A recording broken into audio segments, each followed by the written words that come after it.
लातूर शहर मध्येचा प्रतिनिधी म्हणून मी आपल्याला आश्वासित करतो की आपल्या धनगर समाजाची जी काही मागणी आहे ते निश्चितच मुख्यमंत्री माननीय देवेंद्र फडणवीस साहेबांपर्यंत पोहोचवून आपण जी भावना आता व्यक्त केली की आपल्या समाजाला न्याय मिळण्यासाठी सगळ्या कायदेशीर बाबीची पूर्तता होत आहे हे आपल्या आता पुन्हा व्यक्त झाल्यानंतर मला समजली। निश्चितच आपल्याकडनं प्राप्त होणारं निवेदन मी त्यासोबत माझंही पत्र मुख्यमंत्री महोदयांना देऊन आपल्या समाजाला आरक्षण एसटीतनं मिळण्यासाठी मी आपल्या सोबत राहीन हा विश्वास मी आपल्या सर्व समाज बांधवांना देतो। निश्चितच धनगर समाज आजपर्यंत भारतीय जनता पार्टी व महायुती सोबत कायमपणे भक्कमपणे उभा राहिलेला आहे। आमची सरकारची सुद्धा जबाबदारी आहे की प्रत्येक समाजातील शेवटच्या घटकापर्यंत कायदेशीर बाबींची पूर्तता करत नाही मिळणं ही देखील आमची जबाबदारी आहे। ती जबाबदारी आम्ही स्वीकारून आपल्या मागणीसाठी आपल्या समाजातला एक घटक आपल्या परिवारातला सदस्य आपला बंधू म्हणून एक धनगर बांधव म्हणूनच या भूमिकेतनं मी आपल्या सोबत राहीन हा विश्वास आपल्याला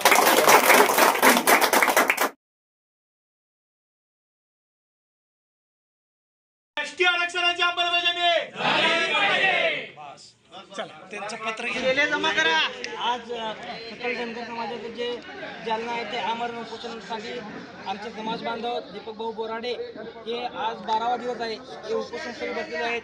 तरी समाज बांधवांच्या वतीने ठिकठिकाणी निवेदन आणि जे स्थानिक आमदार खासदार आहेत त्यांना निवेदन देऊन त्यांचा पाठिंबा मागण्यासाठी आज धनगर समाज इथे एकटेवला आहे। त्याबद्दल आमचे बांधव काळेसाहेब आहेत त्यांच्यासोबत आपण बातचीत करूया। एसटी आरक्षणाची अंमलबजावणी व्हावी ही गेली अनेक वर्षाची धनगर समाजाची मागणी असताना आज दीपक भाऊ बोराडे आमरण उपोषणासाठी बसलेले आहेत। त्यामुळे धनगर समाजाच्या वतीने जे आंदोलनाचे टप्पे ठरले त्या टप्प्यातला एक भाग म्हणून आज जिल्ह्याच्या ठिकाणी सर्व आमदारांचं पाठिंब्याचं पत्र एसटी आरक्षणाच्या अंमलबजावणीसाठी हे सगळ्या आमदारांचं पत्र घ्यायचं होतं। त्याचा एक भाग म्हणून आज सर्व धनगर समाजाचे कार्यकर्ते सर्व समाजातले प्रतिष्ठित व्यक्ती सर्व आमदारांना भेटून एक निवेदन दिलं।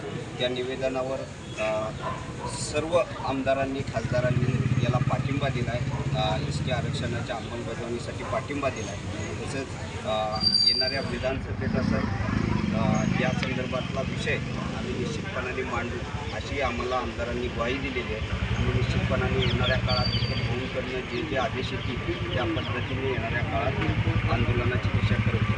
सध्याचे मुख्यमंत्री माननीय देवेंद्र फडणवीस साहेब यांनी 2014ला धनगर समाजाला पहिल्या कॅबिनेटमध्ये एसटी आरक्षणाचा प्रश्न आम्ही सोडू असे आश्वासित केलं होतं आणि ते उपोषण थांबवलं होतं।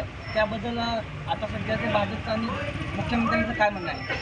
आत्ताच कालच या संदर्भात मंत्रिमंडळाचं एक शिष्टमंडळ देवेंद्रजी फडणवीस मुख्यमंत्री यांच्या वतीने दीपक भाऊंकडे गेलं होतं। त्यानंतर मुख्यमंत्र्यांशी त्यांची फोनवर चर्चा झाली आणि मुख्यमंत्र्यांनी त्यांना आमंत्रित केले की आपण चर्चेसाठी येऊ, कशा पद्धतीची आपली भावना आहे आणि आम्ही या संदर्भात काय केलं पाहिजे अशी एक सकारात्मक चर्चा काल घडलेली आहे।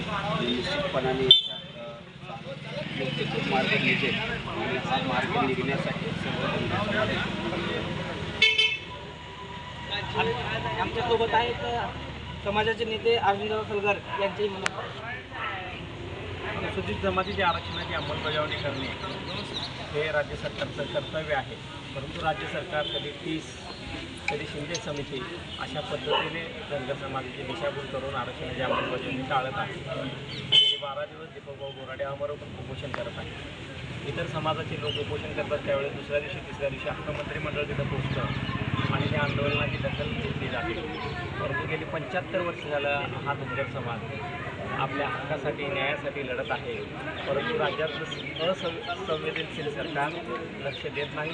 समाज बांधवांना विनंती आहे की आपण आपलं सगळं कामधंदा बाजूला आपण दीपक भाऊ जे सांगतील त्या पद्धतीनं मुंबईकडे कूच करण्यासाठी तयार राहावं। ज्यावेळेस दीपक भाऊचा आदेश येईल त्यावेळेस आपण मुंबई गाठावी आणि आपलं आरक्षण आपल्या पद्धतीने पाठवून घ्यावं। जय मल्हार। भगवा प्रांत चॅनेलला लाईक करा, शेअर करा आणि सबस्क्राईब करायला विसरू नका।